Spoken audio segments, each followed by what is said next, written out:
So, hello, welcome, and very good morning to all here in FinTube. This is the pre-market report of 27th of जुलाई. आज तारीख है 27 जुलाई और देख लेते हैं आज एक्सपायरी होगी आपकी निफ्टी बैंक निफ्टी की। तो किस तरह से हम एक्सपायरी को ट्रेड कर सकते हैं depending upon the price section. अभी हमने चलिए देखिए देख लेते हैं। तो अभी हमने क्लोजिंग दे रखी है निफ्टी में 19,770 के आसपास की क्लोजिंग दे रखी है। और यहाँ से देखिए मार्केट में जैसा कि कल एक्सपेक्टेड था फेडरल रिजर्व की मीटिंग थी, पॉलिसी रेट हाइक्स हुए और जैसा कि हमने यहाँ पे डिस्कस कर रखा था कि 0.25 बेसिस पॉइंट बढ़ाने की सोच सकता है और ऐसा ही हुआ। मार्केट में आपने देखा होगा कि एक अच्छा खासा अप हीवल देखा यूएस मार्केट में कल के दिन। पहले शूट किया, फिर इसके बाद डाउन साइड काफी तेजी से डाउन साइड में आया मार्केट। तो यस इट में आल्सो इम्पैक्ट, और ये अभी तक लगभग 22 सालों का अभी तक सबसे बड़ा एक सबसे ज्यादा ऑन द हाईएस्ट फ्रंट अगर कहा जाएगा कि रेट हाइक है बाय फेडरल रिजर्व। तो अभी जो करंटली interest rate है that is 5.5%, which is almost highest point of Federal Reserve rate in 22 years। पिछले 22 सालों में सबसे ज्यादा रेट अभी हो चुका है। तो अब देखना होगा कि whether they will be able to control this inflationary pressure or not। लेकिन खैर अभी हम यहाँ पे देखते हैं कि आज की एक्सपायरी किस तरह से होगी हमारे लिए। तो आज देखिए हमारे पास जो रेजिस्टेंस जोन निकल के आते हैं 1 आवर टाइम फ्रेम पे, सबसे पहला आता है निफ्टी में 19,800 की जो एक इमीडिएट रेजिस्टेंस जोन होगी। ये हमारी एक रेजिस्टेंस जोन होगी। इसको अगर मार्केट सस्टेन करके ऊपर ट्रेड करना शुरू करता है तो फिर हमारे लिए 19,880 की रेंज काफी इंपॉर्टेंट होगी। सो 19,800 और 19,880, सो 19,880 और 19,900 की, टू बी मोर स्पेसिफिक 19,900 की रेंज अगर हम ये 12 बजे के आसपास ब्रेक करना शुरू करते हैं, ये रेंज अगर हम 12 साढ़े 12 बजे के आसपास या 1 बजे के आसपास ब्रेक करना शुरू करते हैं तो यहाँ से आपको शॉर्ट कवरिंग देखने के लिए मिल सकती है। और जो कि आपको 20,000 तक के लेवल, जो कि नए लेवल्स हो सकते हैं आपके लिए, वहां तक हमें देखने के लिए मिल सकते हैं on upper side. Down side में हमारे पास अपॉर्चुनिटीज क्या है ये भी देख लेते हैं। डाउन साइड में सबसे अच्छा और सबसे इमीडिएट सपोर्ट, अच्छा तो नहीं कहेंगे लेकिन इमीडिएट सपोर्ट आपके लिए यहाँ पे मिलेगा जो कि रेजिस्टेंस था पहले, that is going to act as support. Now ये हमारे लिए आता है यस्टरडेज लो, कल का जो लो है या फिर जिसको आप ओपनिंग कह सकते हैं या फिर लो कह सकते हैं। सो कल का लो है लगभग 19,714 19,710 के आसपास। तो 19,710 की ये जो रेंज है, अगर ये हम ब्रेक करते हैं डाउन साइड में तो हमारे पास फर्स्ट टारगेट होना चाहिए 19,600 और फिर 19,522। 19,600 बहुत ही बड़ा स्ट्रॉन्ग सपोर्ट की तरह काम करेगा। अगर इस रेंज को मार्केट ने 12 साढ़े 12 बजे के आसपास ब्रेक करना शुरू किया तो फिर हम डाउन साइड में बहुत तेजी से ब्रेक होते हुए देख सकते हैं। इवन 19,500 और 19,420 तक के लेवल हम डाउन साइड में देख सकते हैं। These are the important levels. तो अब हमारे पास इम्पोर्टेंट लेवल कौन कौन से निकल के आते हैं, देखिए इम्पोर्टेंट लेवल है हमारे लिए 19,880 से लेके 19,600 की ये रेंज है। ये एक बॉक्स है। जब तक मार्केट इस बॉक्स में ट्रेड करता है आपको कहीं नहीं ट्रेड करना है। 12 साढ़े 12 बजे के आसपास अगर आप ऑप्शन बाइंग करते हैं तो थोड़ा सा रिस्क लेके, अगर इन लेवल्स को ब्रेक करता है 19,880 और 19,600 के लेवल को ब्रेक करता है, 19,880 के लेवल को अपसाइड में 12 साढ़े 12 बजे 1 बजे के आसपास इस लेवल को अगर ब्रेक करता है तो, या फिर 1 बजे के आसपास 19,600 के लेवल को डाउन साइड में ब्रेक करता है तो आप डाउन साइड के लिए ट्रेड कर सकते हैं depending upon the price action and market structure. अब चल के देख लेते हैं हम बैंक निफ्टी में किस तरह से ट्रेड कर सकते हैं। बैंक निफ्टी का चार्ट ये रहा आपका, बैंक निफ्टी का चार्ट।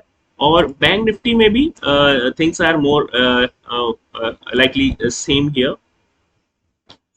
यहाँ पे अभी हम एक माइनर सपोर्ट क्रिएट कर सकते हैं इसके लिए, which is almost yesterday's low। Yes, yeah, this is going to be immediate support on hourly time frame। तो 45,800 40, इसके लिए बहुत अच्छे खासे इमीडिएट सपोर्ट की तरह काम करेगा। 45,840 डाउन साइड में हमने अभी क्लोजिंग दे रखी है, लगभग 46,000 के आसपास की क्लोजिंग दे रखी है।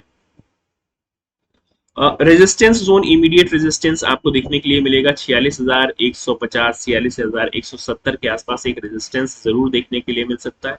और इसके बाद आपको देखने के लिए मिलेगा रेजिस्टेंस 46,365 के आसपास। यहाँ पे हमें देखिए अपर साइड में शॉर्ट कवरिंग जैसी कंडीशन कब देखने के लिए मिलेगी, चूंकि आज एक्सपायरी है तो शॉर्ट कवरिंग और लॉन्ग अनवाइंडिंग जैसी चीजें बहुत देखने के लिए मिलती हैं। तो देखिए जब हम ये रेंज क्रॉस करेंगे अप्रोक्सीमेटली 46,380 के आसपास कह लें, 46,300 के आसपास की रेंज, अगर ये 46,350, 46,360 की रेंज 12-1 बजे के आसपास, 12 बजे, 12:30 बजे या फिर 1-1:30 बजे के आसपास इसको ब्रेक करना शुरू करते हैं हम इस रेंज को, तो हम अपर साइड में शॉर्ट कवरिंग देख सकते हैं। और वो शॉर्ट कवरिंग हमें लेके जा सकती है कहाँ तक, इवन 46,660 और या 46,800 तक के लेवल हमें देखने के लिए मिल सकते हैं। अगर आप यहाँ पे गेज करेंगे इन लेवल्स को अभी के लिए हम हटा लेते हैं। अगर आप यहाँ पे फिबोनाची बेसिस पे गेज करेंगे from this high to this low, तो आपको देखने के लिए मिलेगा 46,823। तो 46,823, yes definitely it can be your target. अगर मार्केट इस रेंज को ब्रेक करता है तो 6,500 एक राउंड फिगर लेवल है, तो दैट इज आल्सो ऑब्वियसली एक आपके लिए अच्छा खासा रेजिस्टेंस की तरह काम कर सकता है। लेकिन अगर यहाँ से ब्रेकआउट आता है 12-1 बजे के आसपास, तो आप यहाँ तक के लेवल देखने के लिए मिल सकते हैं इंट्राडे बेसिस पे। डाउन साइड में हमारे पास कौन सी अपॉर्चुनिटीज है, एक बार ये भी देख लेते हैं। डाउन साइड में देखिए हमारे पास इमीडिएट सपोर्ट जोन जो निकल के आता है 45,830, इसको मार्केट ब्रेक करता है तो 45,630 के आसपास के लेवल देख सकते हैं। इस 630 ये जो या जो 45,600 का लेवल है, ये बहुत ही स्ट्रॉन्ग सपोर्ट की तरह काम करेगा। अगर मार्केट ने इसको ब्रेक किया 12-1 बजे के आसपास, 45,600 के लेवल को 12-1 बजे के आसपास ब्रेक किया, इस लेवल का ध्यान रखिएगा, तो फिर हम काफी तेजी से डाउन साइड में ट्रेड कर सकते हैं। फर्स्ट टारगेट होना चाहिए 45,450 और फिर सेकंड टारगेट 45,250 तक के level. Even this 44,979-80 is also possible if market is not sustaining on these important levels. So ये important level है निफ्टी, बैंक निफ्टी के, depending upon its price action और मार्केट स्ट्रक्चर। तो आप अपने पोजीशन साइजिंग और रिस्क मैनेजमेंट पे सबसे ज्यादा ध्यान दीजिएगा। मार्केट में ये सबसे इम्पोर्टेंट है आपके लिए। हमारे पास जो ब्रेकआउट या ब्रेकडाउन जोन आएंगे ऑप्शन बाइंग के, वो ये होंगे 46,600, 46,350 के ऊपर और डाउन साइड में 45,600 के नीचे। सो इसके ऊपर अगर हम 12-1 बजे के आसपास ट्रेड करते हैं तो आप अप साइड में ट्रेड कर सकते हैं। इसके नीचे अगर 12-1 बजे के आसपास ट्रेड करते हैं तो डाउन साइड के लिए ट्रेड कर सकते हैं ऑप्शन बाइंग करके। स्पेशली ऑप्शन बाइंग की मैं बात कर रहा हूँ, इस चीज का ध्यान रखिएगा। Right, so these are the important levels. Option buying is one of the toughest job in the world. So अपनी position sizing, risk management और money management पे ध्यान देके चलेंगे तो आपके लिए सबसे बेहतर होगा। So these are the levels for today. If you are learning something from these levels, tell me in comment section और आप subscribe भी कर सकते हैं if you like the content. That's it for today. Thank you very much.